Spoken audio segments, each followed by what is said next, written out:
understand that sometimes the end does justify the means. My dear friends, you are writing a new chapter in American history. April 14th, 2009, 0. May 14th, 2010, 15 million and growing in the largest grassroots movement in the history of this country. You are part of the greatest adventure of the 21st century. All the young boys and girls in this audience, take a look at your mothers and fathers. Take a look at your grandmother and grandfathers. They are here to fight for your future. When you get home, give them a big hug.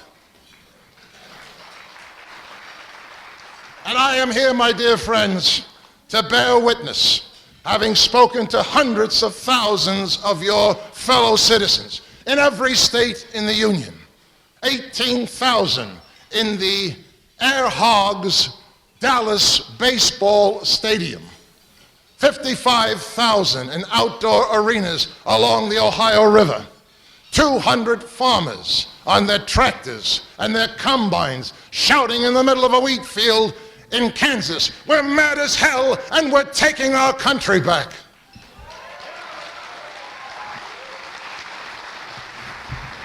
I bear witness, my dear friends, the long sleep is over. A giant has awakened in this land. Patriotism is out of the closet of fear. That giant has never been defeated. Look around this room. That giant is here tonight, and that giant's name is we the people, silent no more.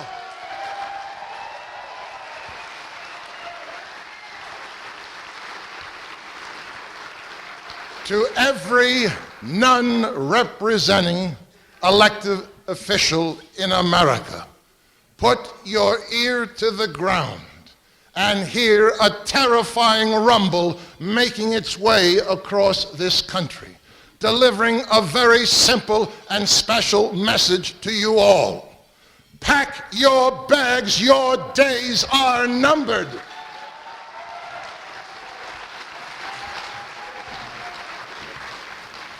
Now to business, my dear friends. The time for rally rhetoric and after-dinner pretty speeches is over. We all know a new civil war is at hand. It's raging. The first shots were fired when the arrogance of power refused to listen to the will of the people and rammed through a bailout package, followed by the involuntary colonoscopy you call socialized health care. The third volley has been fired in the state of Arizona, with more to follow. Not shots of gunpowder, not shots of gunpowder, no, but rather bullets of defiance that shout, "Our Constitution was conceived, written, and infused with restraints on the power of the central government." With the biggest restraint reserved to the states to hold that government in check. A government that contemptuously demands it be the masters and not the servants of the states.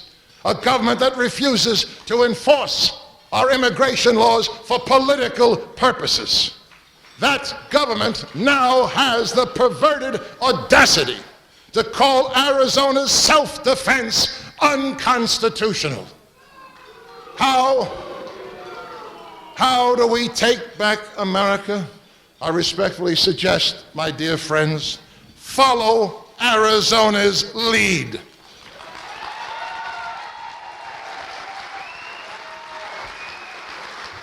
Have the grit and tenacity, to go all the way in your defiance to lead this nation to a place it is supposed to go, not where your government is trying to lead it. I am going to give a standing ovation To our fellow citizens in Arizona, if you'd like to join me, please rise and let them hear you.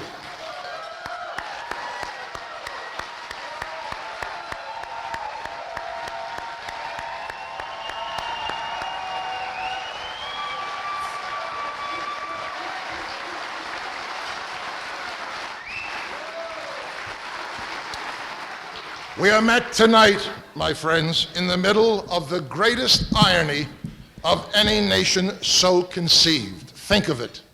After 22 generations, we're right back at the beginning. Like us, you are faced with an arrogant, bullish government with no regard for the consent of the governed, which means you have no government to regard. You are fighting once again to answer the most fundamental life and death question facing every American who loves his or her country. Who owns you, America? Who owns your thinking, your body, your fate, your decisions? You or the collective called government? We answered that question once before with our blood and our lives. Now you must answer it again. This is a gathering of eagles. Unlike the occupant at 1600 Pennsylvania Avenue, you hear the voices of 22 generations of our war dead shouting from the grave, "We are Americans. We died to defeat socialism, not to embrace it."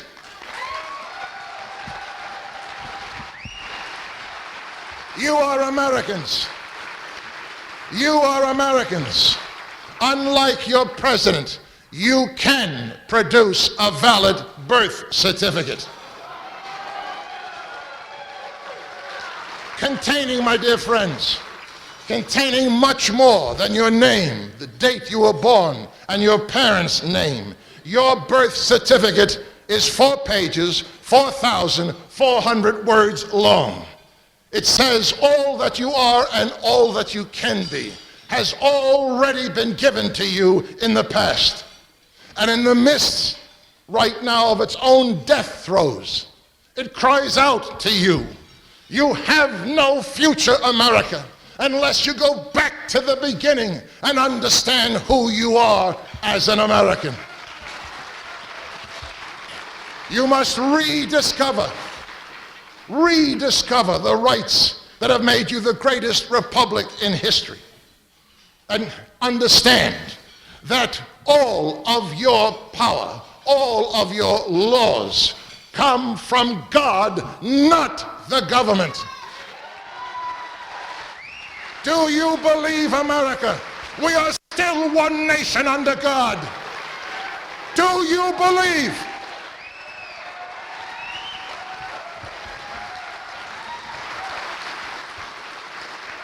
Then if you do, you must believe if the foundation erodes, the house will fall. And your foundation is your birth certificate, the Constitution of the United States of America. The only way, I suggest the only way you can take back America is to raise the national debate above divisive politics, above divisive policies, and address principles, the principles of our founding documents. We are either a nation of laws or we are not. There's no middle ground, there's no compromise, and the supreme law of the land is our Constitution. And you must start by taking back, not asking, demanding from all your schools that they start teaching American history and the principles of our Constitution.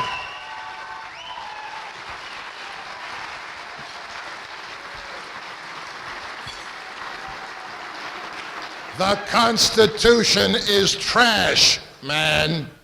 It's not worth the paper it was written on, because it was created by hypocrites, old white racist slaveholders who refuse to declare black people as equal.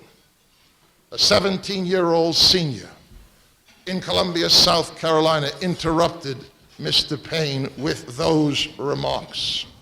My dear friends, I'm going to suggest to you, if you cannot answer that criticism, then the Constitution will become irrelevant no matter what you do. I looked this young, angry black boy in the face, a man with his hat on backwards and his trousers pulled down below the crack in his great divide. And I said, young man, how would you feel?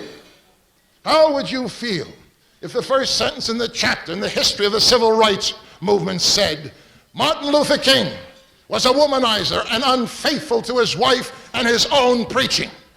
His nostrils flared. He raised his fist at me and said, that's a lie. I said, no, it's not. It's the truth.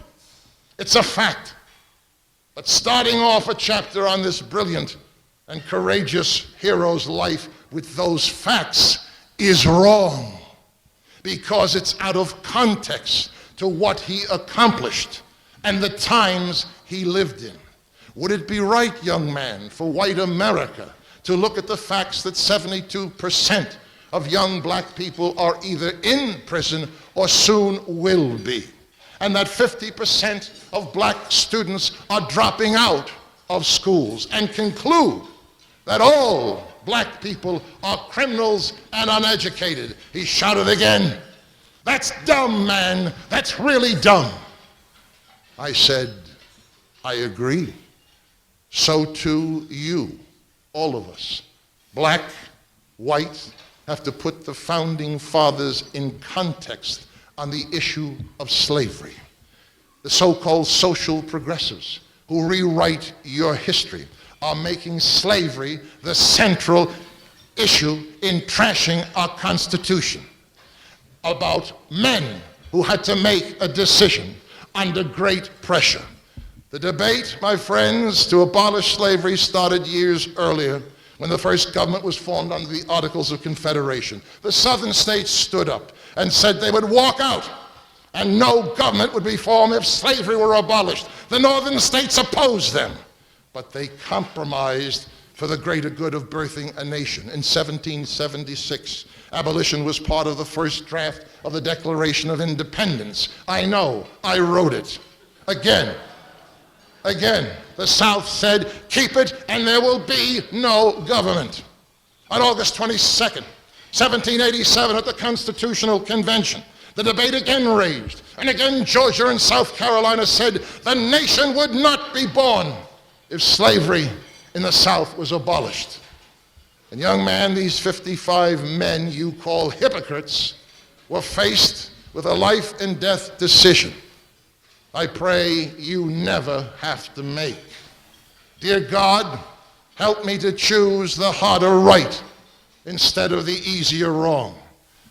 You can argue, young man, perhaps they should have chosen to abolish slavery right then and there, and started the Civil War right then and there, and plunged a bankrupt and badly damaged country once again into a devastating battle.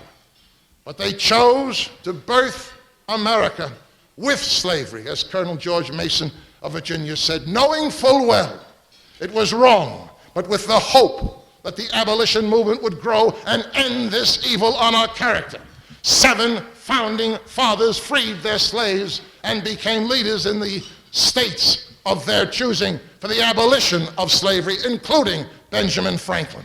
And 74 years later, young man, 500,000 of the sons and grandsons of those hypocrites gave their lives to restore the American character in the slaughter and shame that was the Civil War.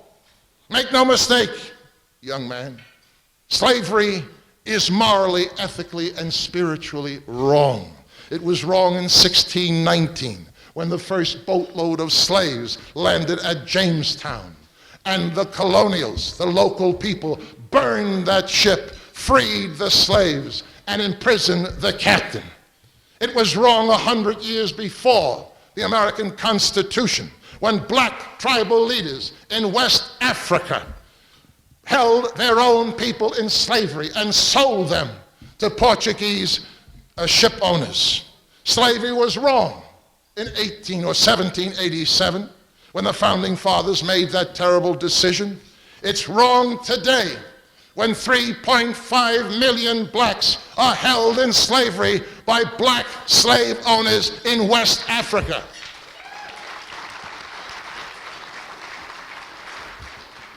But sometimes, young man, a people and a nation sadly have to suffer for a perceived greater good.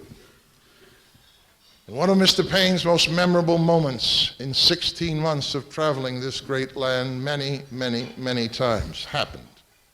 He looked up at me and said very slowly, "I didn't know that. Maybe I have to learn the real story." My dear friends, in life, you can never rise above how you see yourselves. See yourselves as the defenders of the Constitution. See yourselves as teachers. Restore the Constitution to your school systems. You are the champions. This is the central issue. Everything else is secondary. Lest we forget, as I end, it was not men like me, it was not your teachers, your philosophers who won freedom for this country and are still protecting that freedom. Would you please rise and give a standing ovation to the men and women of our armed forces all over this country and all over this world.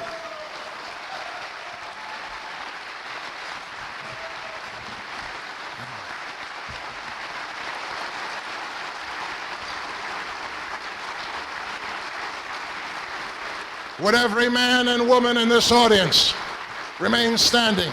Would every man and woman in this audience who wore the uniform of the United States of America please raise your right hand and keep it raised while we give you our gratitude, our love. You have never let us down.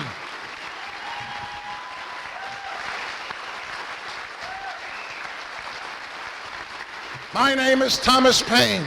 I will meet you on the steps of the White House in the next March on Washington, this time 3 million strong. God bless the Eagle Forum, and may God bless America.